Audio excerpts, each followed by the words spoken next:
नमस्कार, मैं भराज और आप देख रहे हैं आपकी सभा।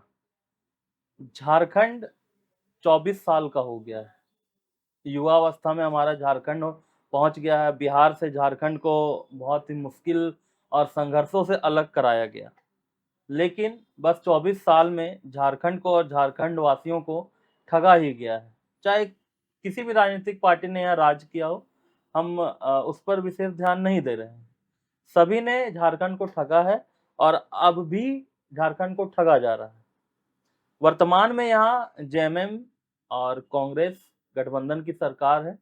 लेकिन जब झारखंड अलग किया गया, एक नारा या हम बोल सकते हैं कि जो मूल रूप था, मूल मंत्र था झारखंड अलग करने का, वो है कि झारखंड के लोगों को उसका हक और न्याय दिलाने का। यहाँ के नौकरियों में झारखंड वासियों का हक होना चाहिए, यहाँ के संसाधनों में झारखंड वासियों का हक होना चाहिए। लेकिन वर्तमान की स्थिति में ऐसा कुछ भी होता हुआ नजर नहीं आता है। कल ही हेमंत सोरेन की सरकार है यहाँ पर, उनके द्वारा नियुक्ति पत्र बांटा गया है। नियुक्ति पत्र किस चीज का? एक भर्ती थी नगर विकास विभाग में। अगर हम पद की बात करेंगे तो उस पद का नाम था सहायक नगर निवेशक। इस पद में पूरे झारखंड में कुल 28 अभ्यर्थियों का चयन हुआ और नियुक्ति पत्र उन्हें सौंपा गया। यहाँ तक सारी बातें ठीक। चर्चा करना इसलिए जरूरी है क्योंकि इन 28 अभ्यर्थियों को जिन्हें नियुक्ति पत्र दिया गया है, उसमें से 17 बाहरी है। बाहरी कहने का मतलब वो या तो बिहार से, कुछ हरियाणा से, तेलंगाना से, पूरे भारत के कई राज्यों से वो बिलोंग करते हैं। और यहाँ केवल 11 झारखंड के युवा को नौकरी मिली। इसी पर चर्चा आज हम करेंगे। सबसे पहले हम शुरुआत करेंगे सुबोध से। सुबोध, कितना प्रतिशत जो यहाँ का आरक्षण मिलना चाहिए था झारखंड वासियों को, झारखंड के युवाओं को, कितना प्रतिशत आरक्षण मिला? सबसे पहले सभी दर्शकों को जोहार। अब बात की है कितना प्रतिशत का। जी एक नारा था 60-40 ना चलतो। जी, इस हाँ, अभी झारखंड लागू हुआ था। अभी नारा था कि 60-40 ना चलतो। हाँ। और अगर 28 अभ्यर्थी में से देखते हैं कि 17 अगर बाहरी है तो कहीं ना कहीं ये तो 70% से ऊपर ही दिख रहा है। ये कौन सा नियोजन नीति को फॉलो कर रही है झारखंड सरकार? ये कह पाना मुश्किल है क्योंकि जो 60-40 नियोजन नीति था, उसके अनुसार 60% झारखंड के युवाओं को नौकरी मिलनी थी और 40% बाकी राज्यों के युवा यहाँ पर नौकरी कर सकते थे। लेकिन यह जो भर्ती है, इसके अनुसार अगर 28 सीट है, उसमें सब अगर आप अंदाजा लगाते हैं तो लगभग 60% सीट बाहरियों को जा रहा है और 40% सीट 40 से भी कम झारखंड झारखंड वासियों को जा रहा है, झारखंड के युवाओं को जा जबकि रहा है। झारखंड सरकार का ये नियम था कि 60-40, 60 झारखंड के लोगों का और 40 बाहरी का। जी। अगर हम बात करें, जब जो जेएमएम की पार्टी है, शिबू सोरेन सुप्रीमो है, बहुत ही संघर्ष किया था उन्होंने। चाहे तो विनोद बिहारी महतो के साथ पार्टी बनाई गई, बहुत ही संघर्ष हुआ, झारखंड राज्य अलग हुआ। फिर भी झारखंड वासियों के साथ ये सौतेला व्यवहार क्यों? क्योंकि जबकि आप वोट मांगते हैं कि हम झारखंड के मूल पार्टी हैं, हम मूलवासी आदिवासी की सरकार चलाते हैं, फिर भी ये सौतेलापन क्यों? देखिए, इसमें तो सरकार को सोचना चाहिए। सामने चुनाव भी है, फिर से जनता के बीच जाना है और इस तरह के रवैये से वो जाएँगे जनता के बीच, तो कहीं न कहीं उन्हें इस चुनाव में नुकसान होने के ज़्यादा चांसेस है। जी।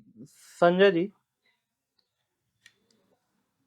अगर हम जब देखते हैं जो लिस्ट जारी हुआ 28 अभ्यर्थियों का, ऐसे हो जाते हैं आराम से, उसमें साफ तौर पर दिख रहा है हरियाणा के लोग हैं, मध्य प्रदेश के लोग हैं, बिहार के लोग हैं।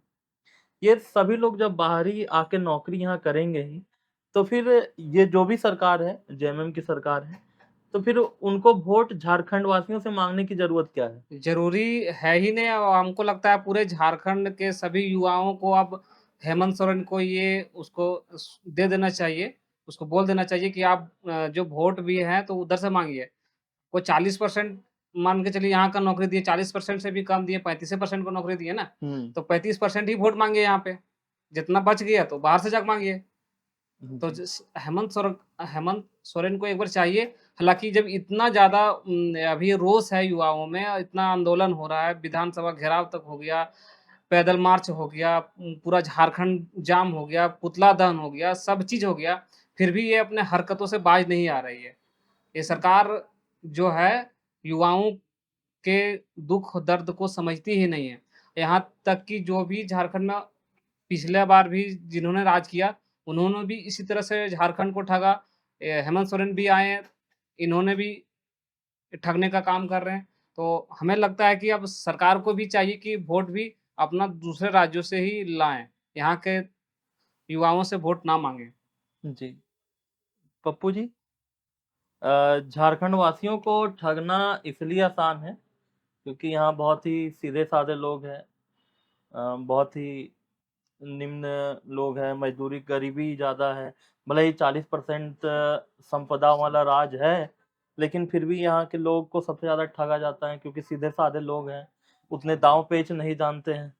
क्या करना चाहती है झारखंड सरकार, जेएमएम की सरकार? देखिए, अभी वर्तमान में जो जेएमएम कांग्रेस गठबंधन की सरकार है, जी। वो तो यही जो सरकार थी पूर्व 5 साल रघुवर दास की सरकार में इन्होंने ही आवाज़ उठाया था कि झारखंडियों को नौकरी मिलना चाहिए, झारखंडियों के युवाओं को यहाँ के हर एक विभाग में भर्ती लेना चाहिए। आज वही सरकार विफल दिख रही है। इसका जेएमएम को खामियाजा भुगतना पड़ जा हो सकता है इस चुनाव में।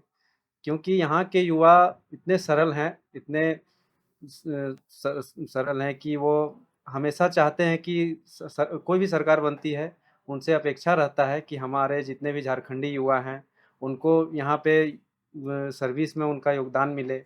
लेकिन सरकार सारा कुछ देखते हुए भी बाहरियों से पूरा उम्मीद रख के बैठी है, बाहरियों को पूरा नौकरी दे रही है। ये तो सरासर गलत है। सरकार को हमेशा देखना चाहिए कि राज्य के लिए राज्य के युवा ही सर्वोपरि हैं। राज्य के युवा अगर बेरोज़गार रहेंगे, तो वो कहीं न कहीं गलत रास्ता अपनाएँगे ही युवा। इसलिए वर्तमान में सरकार को सोचना चाहिए इस विषय पर बहुत गंभीरता से सोचना चाहिए। अभी हमेशा देख रहे हैं वो 60-40 का मुद्दा था, लेकिन अब तो बाहरियों को ज़्यादा दे रहे हैं और यहाँ जो झारखंडी है उसको आप 35% दे रहे हैं नौकरी में। ये सब सही नहीं है, हमारे ख़्याल से इस विषय पर सोचना चाहिए। माननीय मुख्यमंत्री जी को सोचना चाहिए, जो वादा करके वो आए थे, वो वादा से वो विफल हो रहे हैं। वो उसमें सफल नहीं हो पा रहे हैं। जो वादा उन्होंने किया था कि हमें बाहरियों को नौकरी नहीं देना है, हमें ये वो बहुत तरह के बोले थे, ये झारखंड के युवा के लिए खासकर। इसलिए हमें तो लगता है कि मुख्यमंत्री को इस विषय पर सोचना चाहिए, क्योंकि बाहरियों को बहुत ज़्यादा ये दे रहे हैं। जी। किसी भी राज्य में जब सरकार किसी की होती है और सामने जो विपक्ष बैठा हुआ रहता है, वो वोट लेने के लालच में कई तरह का वादा कर दिया जाता है उसके द्वारा, और यही काम किया था हेमंत सोरेन सरकार ने भी। है जब वो विपक्ष में थे पिछली बार, कई तरह का उन्होंने वादा किया। नियुक्तियों को लेकर बहुत सारा वादा उनके द्वारा किया गया कि हम झारखंड के युवाओं को प्राथमिकता देंगे, लेकिन ऐसा होता हुआ कहीं भी धरातल पर तो नज़र नहीं आ रहा है। क्योंकि एक जब 5 साल का पूरा टेन्योर देखेंगे तो ऐसा भी नहीं है कि उनके द्वारा बहुत ज़्यादा नियुक्तियाँ कराई गई है। वो सभी नियुक्तियाँ वो कराई गई है जो पिछले सरकार में वो फॉर्म निकली थी। इस बार उनके द्वारा बस उनको नियुक्ति पत्र बाँटा गया है, उनके द्वारा एग्ज़ाम ना लिया गया है। जेएसएससी सीजल की अगर हम बात करेंगे तो वो अभी भी अटका हुआ ही है और पता नहीं वो कब क्लियर होगा। कुल मिलाकर बात यही है पूरे विश्लेषण में कि झारखंड वासियों को, झारखंड के युवा को आप तमाम पार्टी ठगते हैं, आज भी ठग रहे हैं, और कहीं भी ऐसा भविष्य में नहीं दिख रहा है कि आप मजबूती के साथ झारखंड के युवाओं के साथ खड़ा होंगे, चाहे किसी की भी सरकार हो, या जेएमएम की सरकार हो या बीजेपी की सरकार हो। क्योंकि हमने सभी का टेन्योर देख लिया, हमने बीजेपी का भी टेन्योर देख लिया, हमने जेएमएम का भी टेन्योर देख लिया।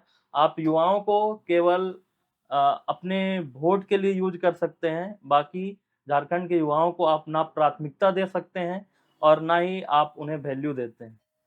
जोहार। मिलते हैं नेक्स्ट वीडियो में। हमारी पूरी टीम के तरफ से आप सभी को जोहार झारखंड। जोहार झारखंड।